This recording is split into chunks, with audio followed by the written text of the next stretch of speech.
पूरा का पूरा भारतीय जनता पार्टी जो फलसफा खड़ी की थी उस फलसफा का हवा निकल गया कि ये पराक्रम सेना का हुआ, बहादुरी सेना ने दिखाया, शहादत सेना की हुई और क्रेडिट भारतीय जनता पार्टी लेना चाह रही थी। मोदी जी से मैं पूछना चाहता हूं कि आप अपने घर में सिंदूर भिजवा दीजिए और अपने सिंदूर को कहीं ना कहीं अपने घर पर ले आइए कि प्रधानमंत्री जी एक महिला के साथ इंसाफ करें। अगर वो इंसाफ अपने घर में नहीं कर पाते हैं तो दूसरे के घर कैसे सिंदूर भिजवा दीजिएगा। नमस्कार, आप देख रहे हैं BMW न्यूज बिहार। आपके साथ मैं हूं रिया सुमन। एक तरफ पीएम मोदी का आगमन बिहार में हुआ और बिहार में जिस तरीके से उन्होंने रोड शो किया और उसके बाद बता दें बिहार की धरती बीजेपी कार्यालय पहुंचकर लोगों से मीटिंग भी की। उन्होंने सीट शेयरिंग को लेकर चर्चा हुआ, बड़ी अहम बैठक हुई कल देर रात तक। और वहीं बता दें विधानसभा ना जाकर वो कहीं और गए, डिप्टी सीएम के घर पहुंचे लेकिन विधानसभा नहीं गए। बातचीत करेंगे, राजद के प्रवक्ता है अहमद इस वक्त हमारे साथ हैं। कल जो कार्यक्रम हुआ, कल जन सैलाब दिख रहा था, लोग उनको जय जयकार कर रहे थे और हर हर मोदी घर घर मोदी कह रहे थे। क्या लग रहा है, प्रोग्राम कैसा रहा? कहाँ जन सैलाब आपको नजर आ गया? पटना एयरपोर्ट से आपको ललित भवन तक सिंगल मैन कहीं नजर नहीं आया। ललित भवन से आगे बढ़ने के बाद बोरिंग रोड चौराहे तक 2-4 लोग नजर आए। बोरिंग रोड चौराहे से भारतीय जनता पार्टी के कार्यालय तक 100-200 लोग नजर आए और आप लोग लाखों करोड़ों लाखों का मतलब इसका मतलब आप नहीं देखे हैं। एयरपोर्ट से ही उनका स्वागत करने के लिए बीजेपी कार्यकर्ता और बिहार की जनता लगी हुई थी। अरे क्या कहना है, पूरा का पूरा भारतीय जनता पार्टी जो फलसफा खड़ी की थी उस फलसफा का हवा निकल गया।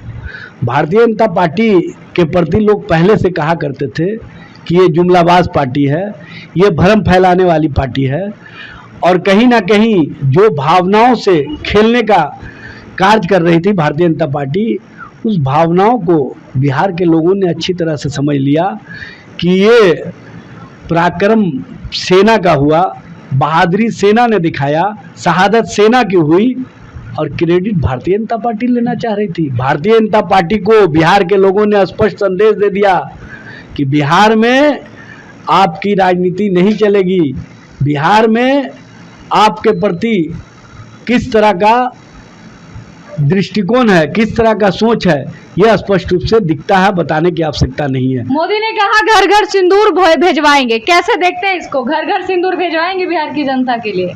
मोदी जी से मैं पूछना चाहता हूं कि आप अपने घर में सिंदूर भिजवा दीजिए और अपने सिंदूर को कहीं ना कहीं अपने घर पर ले आइए, जिससे देश और देश के लोग की चाहत है कि प्रधानमंत्री जी एक महिला के साथ इंसाफ करें।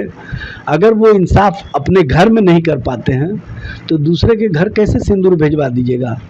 सिंदूर तो घर पर अगर कोई देता है तो वो पति का काम होता है कि अपनी पत्नी को सिंदूर देता है।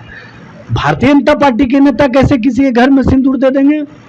ये तो कहीं ना कहीं भारतीय जनता पार्टी या भारतीय जनता पार्टी के नेता जिस तरह का कृत्य करना चाहते हैं उसको महिलाओं का अपमान माना जाएगा, महिलाओं के प्रति अन्याय माना जाएगा और महिलाओं के प्रति भारतीय जनता पार्टी की किस तरह की सोच रही है यह स्पष्ट रूप से दिखता है। सबसे पहले तो अगर सिंदूर का लाज रखना है प्रधानमंत्री जी को, भारतीय जनता पार्टी को, तो वो जो कर्नल सोफिया जो भारत की बेटी है, जो बहादुर बेटी है और जिसके साथ अपमानजनक भाषा मध्य प्रदेश के मंत्री विजय शाह ने इस्तेमाल किया था, उस पर कार्रवाई करें। माननीय सर्वोच्च न्यायालय, माननीय मध्य प्रदेश न्यायालय की टिप्पणी के बाद भी भारतीय जनता पार्टी की आंख नहीं खुली है, तो आप सिंदूर की लाज नहीं रख पा रहे हैं। कहीं ना कहीं सिंदूर को और सिंदूर के प्रति आपकी क्या सोच है ये विजय शाह के मामले से स्पष्ट हो जाता है। लेकिन बिहार को इतना सौगात जो मिला है इसको कैसे देखते हैं? बिहार तो विकास कर रहा है ना, बिहार को जब जब आते हैं तो 50 करोड़ का इस बार सौगात मिला है, अब क्या चाहिए? बिहार को सिर्फ जुमला देते हैं और भ्रम की बात करते हैं। प्रधानमंत्री जी 2 दिन पहले गुजरात गए थे, वहाँ 82,000 करोड़ रुपए का योजना राशि दे करके आए और बजट में जब आप प्रावधान नहीं करेंगे, बजट में राशि का आवंटन नहीं करेंगे, तो आप चाहे जितना लाख जितना करोड़ का घोषणा कर दीजिए, उस घोषणा को अमल में नहीं लाया जा सकता है। प्रधानमंत्री जी, बिहार के लोगों के आंखों में धूल मत झोंकिए। आप ये बताइए कि केंद्र सरकार द्वारा बिहार के राज्यांश का हिस्सा क्यों नहीं दे पा रहे हैं?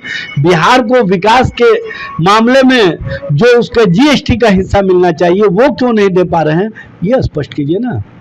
चलिए, हमारे साथ एजाज अहमद थे, जिन्होंने साफ तौर पे कहा कि गुजरात को 82,000 करोड़ का सौगात मिला, कई परियोजना जो है मोदी जी ने लागू किया, लेकिन बिहार को सिर्फ 50 करोड़ का, यानी कि बिहार में जुमलाबाजी। फिलहाल आपको क्या लगता है, कमेंट में जरूर बताएं। बहुत बहुत धन्यवाद। सूर्या हॉस्टल, एक बार अपने बच्चे को जरूर भेजें। सीमांचल का सर्वश्रेष्ठ हॉस्टल, 4ठी कक्षा से 10वीं तक, कोचिंग एवं ट्यूशन निःशुल्क, बेहतरीन और हर सुविधा से लबरेज। हमारा पता है दलन कटिहार। संपर्क करें 7903 464641 पर। हमारा वीडियो अगर आपको अच्छा लगा हो तो आप हमारे वीडियो को लाइक करें, शेयर करें और हमारे चैनल को सब्सक्राइब जरूर करें।